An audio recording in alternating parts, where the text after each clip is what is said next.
uma realidade presente no tempo atual.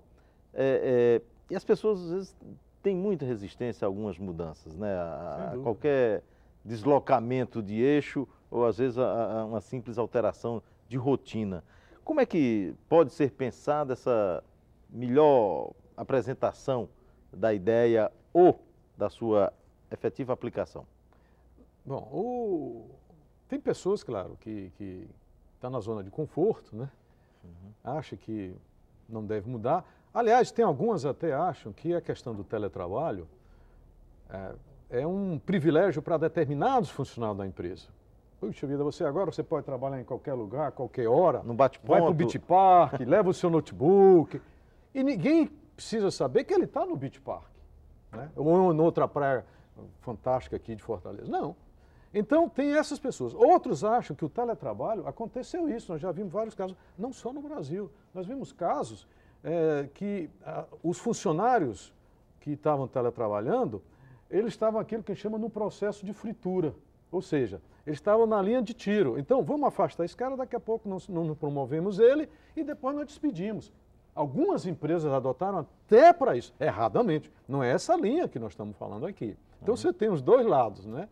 Então, o que se justifica, e os projetos que no Brasil adotaram o teletrabalho, as empresas que adotaram bem o teletrabalho, elas fizeram de forma planejada, é voluntário, não é o gerente da empresa, o gerente de RH, diz, olha, agora vai ser o fulano, esse que vai para casa trabalhar. Não, não é assim. É voluntário. Avalia-se o perfil da pessoa, avalia-se o cargo, avalia-se até o local de trabalho na casa dele, em termos ergonômicos. Porque ele pode entrar com um processo trabalhista, que depois está trabalhando lá, e diz, eu estou com tendinite, isso foi causado lá na minha residência, que eu não estava preparado. E isso é culpa da empresa. Tem até coisa desse jeito. Esse negócio é muito complexo. Bom, são todas essas precauções que nós devemos ter, e esse é o papel da Sociedade Brasileira de Teletrabalho, para mostrar essas questões para que sejam alertadas. E, principalmente, o teletrabalho. Por exemplo, você pega uma empresa aqui em Fortaleza com 1.000, 1.500, 2.000 funcionários. Aí vamos implantar o teletrabalho com 500 pessoas, 500 funcionários. Não é assim. Os projetos que nós temos orientado, não só em São Paulo, mas em alguns órgãos públicos, e um dos que mais foram bem-sucedidos é o SERPRO, que foi o primeiro órgão público a implantar o teletrabalho no Brasil, lá em Brasília. De 3.500 funcionários, nós começamos com 20. E aquilo serviu de efeito demonstração. Agora nós estamos com 80.000 funcionários. 80 funcionários. Então, começa-se com um pequeno grupo e aquilo vai evoluindo, depois partimos para outras áreas da empresa. Essa é a precaução que a gente tem que ter.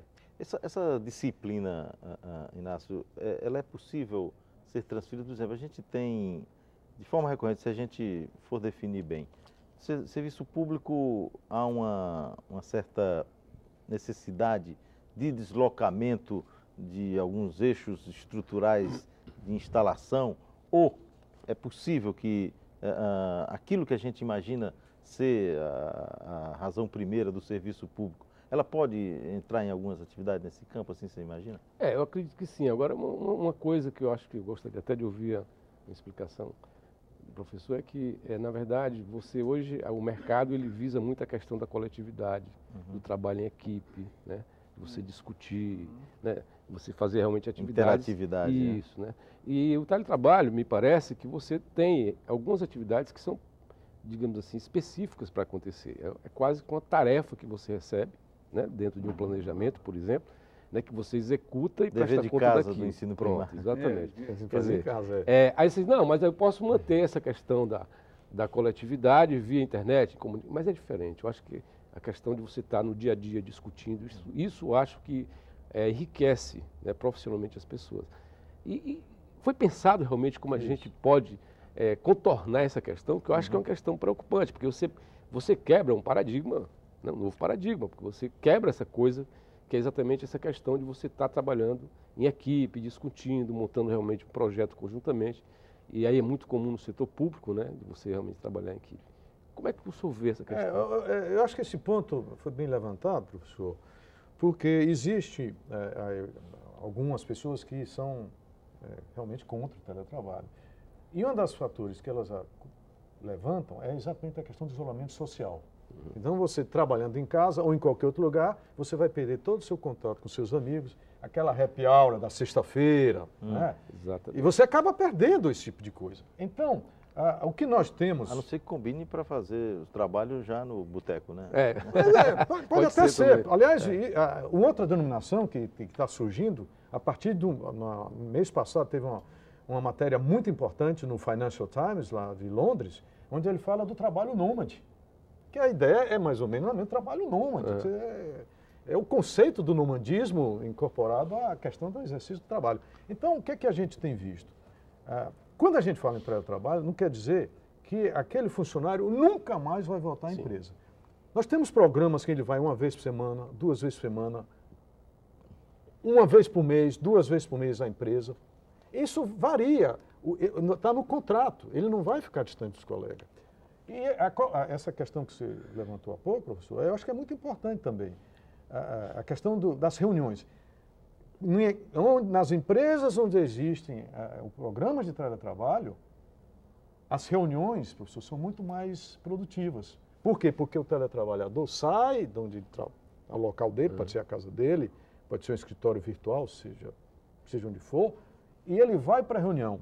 É diferente que a gente sabe que nas empresas, durante o expediente, as pessoas chegam, pessoal, vamos fazer aqui uma reunião, tal. Às vezes uma pauta não está pronta, a reunião dura mais do que 2 horas, que acaba tornando improdutiva. Mas quando o teletrabalhador vem, aí ele vem com a finalidade de pessoal, esse camarada não vai ficar o dia inteiro aqui. Então, ele tem uma coisa importante a esse respeito, para colaborar nas consultorias que costumamos fazer nas organizações em relação a esse trabalho à distância e essa preocupação.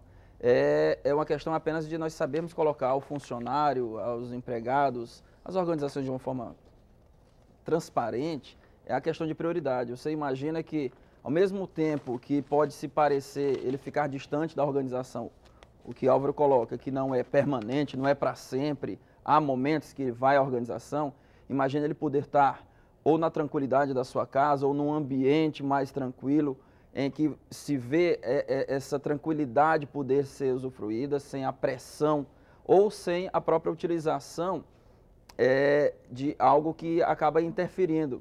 Quando você está mais próximo da sua família, essa é uma qualidade de vida. Para quem gera isso como prioridade, fantástica. Para quem está próximo das coisas do seu dia a dia. Na verdade, de 24 horas do nosso dia, em tese, nós passamos 8 horas no trabalho.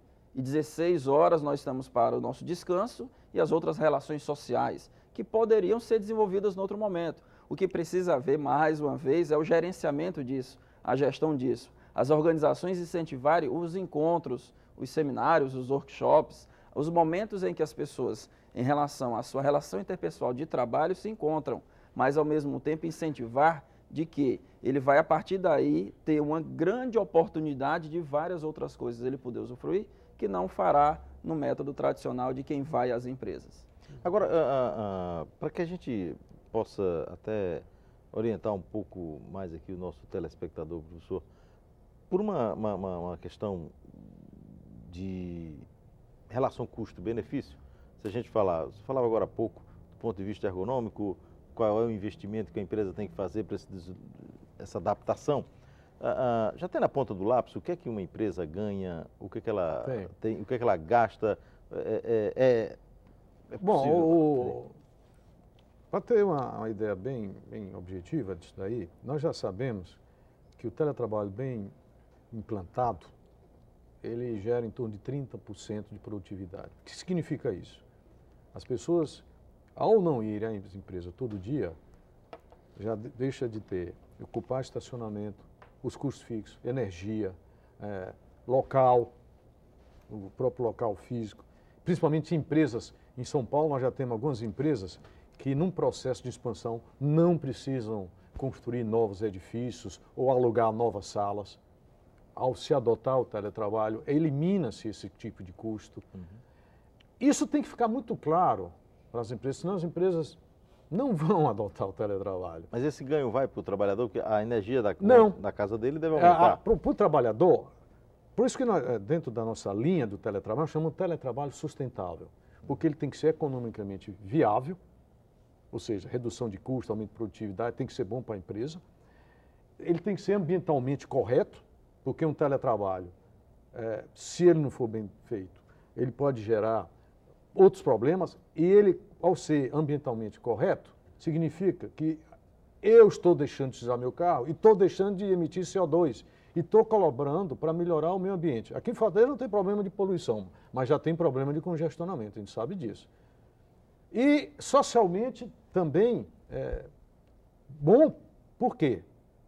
Porque melhorar a qualidade de vida do indivíduo, você pode até gerar para a própria comunidade, né, novas oportunidades para aquela sociedade, aquela comunidade que está ali em volta.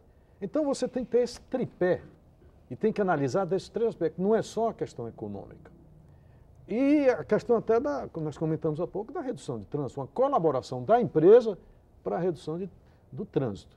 Então isso tem que ficar muito claro para a empresa. Nós já sabemos, e tem dados, se for bem feito, diminui o custo. Mas o teletrabalho a gente tem que tomar muito cuidado para não acontecer com outros modelos de gestão, aonde diz, não, vamos implantar o teletrabalho para reduzir custo.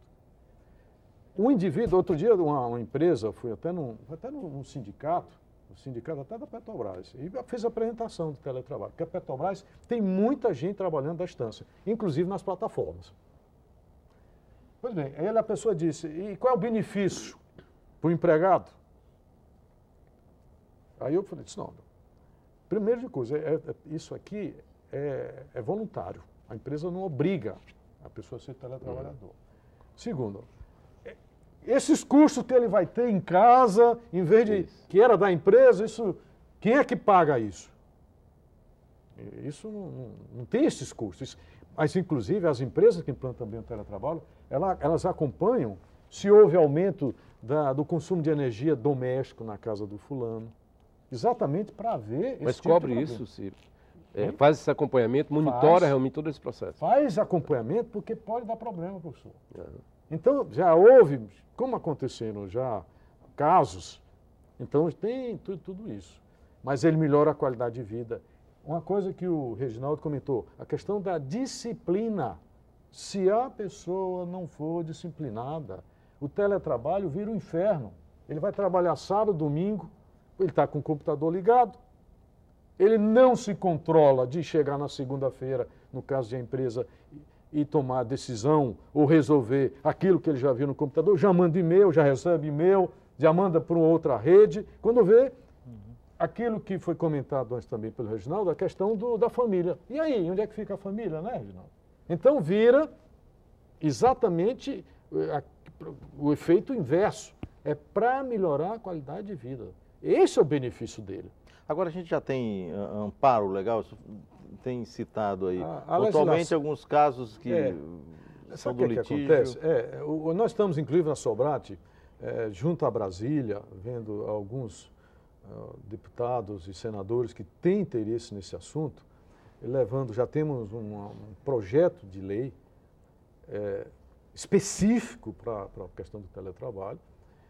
Mas você tem o artigo 6º da CLT, ele deixa muito claro isso. A CLT nossa, professor, é de quantos anos já? 1940. 1940, né? Está lá dito, o trabalho realizado na casa do empregado tem os mesmos direitos e obrigações, tal. Já está lá. Mas é isso que eu concordo com você. E todos nós precisamos melhorar, porque de 40 anos para cá, muita coisa aconteceu no mundo, né? Principalmente a tecnologia, mudando nossa maneira de viver, nossa maneira de trabalhar e até o nosso lazer.